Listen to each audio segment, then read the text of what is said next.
Sometimes it's not about what decision you make, just make one and commit to it. I think there's actually more value to unpack in that than even I'm giving it credit for. Because you measure A versus B. What do I do? What do I do? What do I do? What do I do? And as you know, boom, that window of opportunity shuts. Or you sit there and, what do I do? I'm not sure if I'm going to do this. What do I do this? A day goes by, a week goes by, a month goes by. That girl, that guy, they're gone. They moved to another town. That job opening went to someone else. That person, what do I do? What do I do? What do I do? A year goes by. I got friends that a decade's gone by. A lifetime's going by because they're still weighing these two things. And I think a lot of times it's like, just choose one and jump. The repercussions aren't near as bad as we think they are. Even if you choose the wrong one, if we commit to one of the choices, if it's the wrong one, it will reveal itself to be the wrong one more quickly and clearly. If we jump and don't just dangle our toe in it. If we give it justice, going, I'm going to try and make this work, I'm going wholehearted. It'll reveal itself to be the right or wrong choice. If it's the right one, if it's a 50-50 chance, bam, I'm so damn glad I jumped and took the opportunity. When it came, I hit the gap, I took it. If it's the wrong one, we're like, oh, whoa, this is not right. Well, now we found out quickly enough to pull the parachute and abort and back out. Or we jump in hard enough, something brand new reveals itself. Because the options are compounding with whatever choice we make. Make one and find out, and what's the big deal? That's another percent. What's the big deal if it's a wrong choice? We got more time than we think. Time is on our side more than we give it credit for.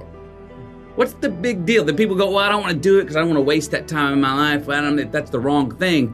And you end up saying that for weeks, months, years, decades. When you look up, you're like going, oh, I'm still measuring which one I should do. And now I'm in my 40s. Now I'm in my 50s. Now I'm in my 60s. Whoa, just try it. It's the worst that can happen. It's the wrong decision. So what? Whoop, reset, come on back. Hey, at least I found out.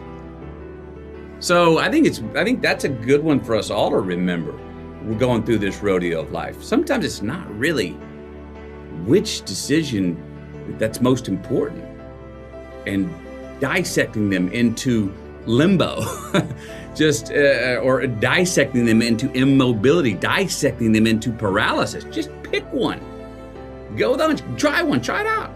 What's the worst thing? You order the wrong thing on the menu. Damn it. I knew I should order that other thing. Well, now you know. So next time you come back, now you eliminated one. Now you know what to order. And in my own life and around my own family, we laugh at our warts. We bring them up. We shine lights on them. Where we've been taught, don't get embarrassed about your screw-ups. Let's shine a light on them. Laugh at them and move right on and carry on. That's part of who we are, actually, preferably. And I don't think that's just for, say, me and my immediate family, who I was around. I think that's for most of us. And I think that's a good thing for us all to learn. Those things we cover up. Society tells us to cover up so much. Whatever they are, whether they're warts or demons or whatever, they're gonna come out and be revealed sometime in the future. So why not just uncover it and go, here it is, here's who I am, I'm doing the best I can, I screwed up, I failed over here, I tried this one, but it didn't work out. My bogey, sorry. Whatever those things are, live a little more transparently. And again, in this, if we do that individually, we're also more forgiving and resilient and with ourselves and others. We start taking more responsibility because we're not fearful of the failure. Maybe we start to have more generosity, which all those things lead to more freedom, I do believe. And that's not just for me. I think that is for all of us. So the characters, though, if you look at my last 12 years of work, who have I played? Very men on an island. Men who had their own personal sort of ethos of how they were going through the world. They weren't characters that were following the manners and graces of the mean of the times. They were on the outskirts. They're a bit outsiders. I love their independence. I love their self-sufficiency. I love their will to survive. I love their will to, there's certain inherent sense of optimism of I'm gonna make this work, I'll die for it.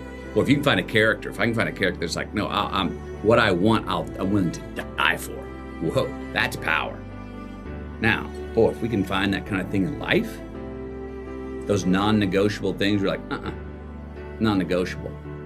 Now, if we're on page 62 and I'm fighting the non-negotiable and I'm gonna die for it, and well, there we go, I'm out. I make it to page 62. That's as far as the movie goes with me.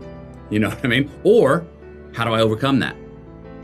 I like finding characters that run into great resistance for which to have the opportunity to overcome.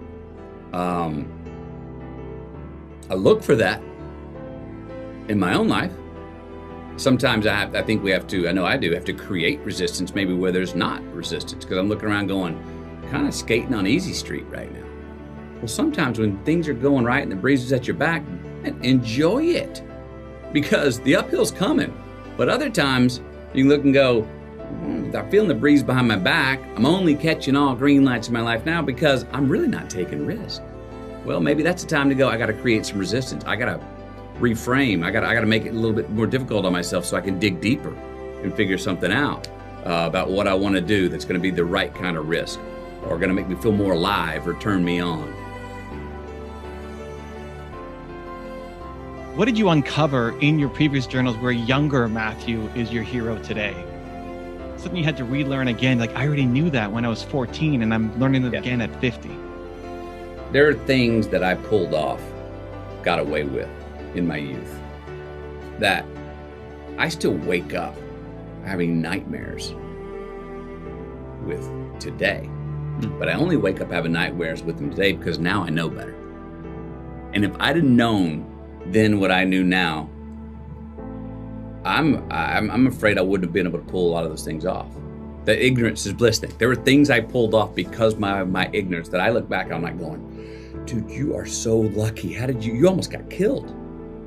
The percentage of you making out of that situation alive, if you went back today, are so low, and were so low then because of your ignorance, because of your singular belief in that you could pull this off without, and you didn't get nervous at the situation where most people would get nervous, or you went with the flow, or you pulled the Bruce Lee sensei time, at the right moment to get out of the jam. I try to keep, as my friend Mark says, and the hero that I had back then is keep the beginner's mind. Because it's great to have knowledge. It's great to have context. At the same time, we see it with our kids all the time.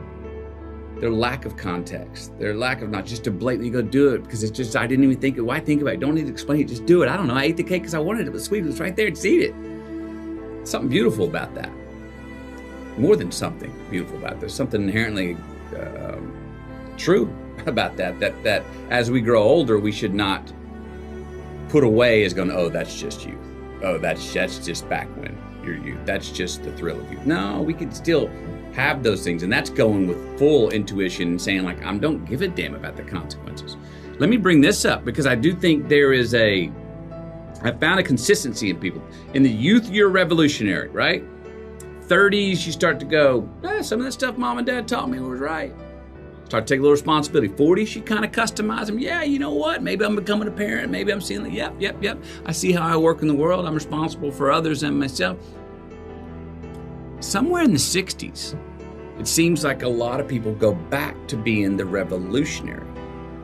I don't know if it's the fact that you go, oh, subconsciously, I'm on the back end of my life, so what the hell should it all matter, and why do I give a damn about consequences? So that beginner's mind, which my mother has, and I find that a lot of people start to get it as they get older in age.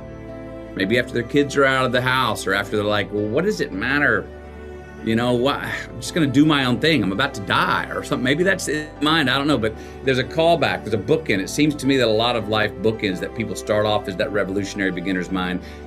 Get conscious, get aware, take responsibilities, create their life, and then all of a sudden at the end go back to, what's it all matter? Let's rock. I don't care the consequences.